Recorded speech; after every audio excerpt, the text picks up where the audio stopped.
Students, आज हम लोग दो बातों पर चर्चा करेंगे। पहला कि यूरोप में जो 1830s का समय था उसमें कुछ आर्थिक कठिनाइयां, इकोनॉमिक हार्डशिप आई।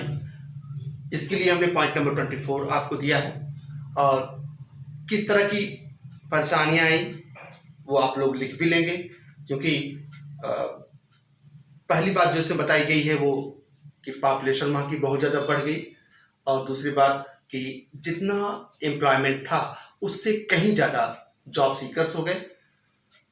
पॉपुलेशन जो गांव की थी वो शिफ्ट हो गई शहरों में, they migrated to the cities, और वहाँ पर आकर के वो एक जो ओवर क्राउडेड स्लम्स एरियाज होते हैं वहाँ पर रहने को मजबूर हो गए।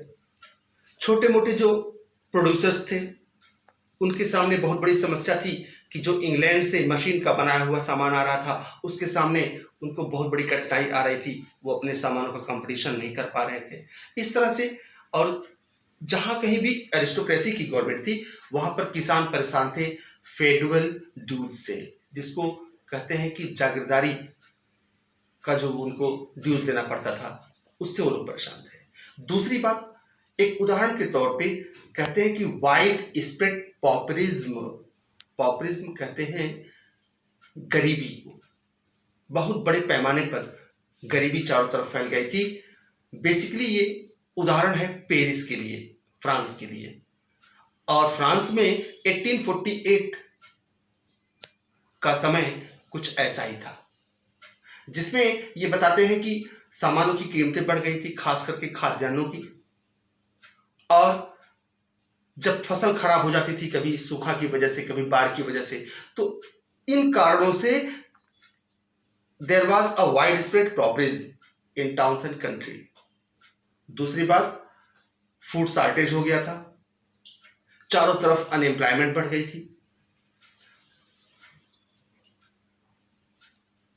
इसलिए क्रुद्ध भीड़ ने जो बैरिकेड्स बनाए गए थे उसको तोड़ा, और यहां तक कि वहां का शासक जो लुइस फिलिप था, ही हैड टू फ्ली, उसको भाग जाना पड़ा।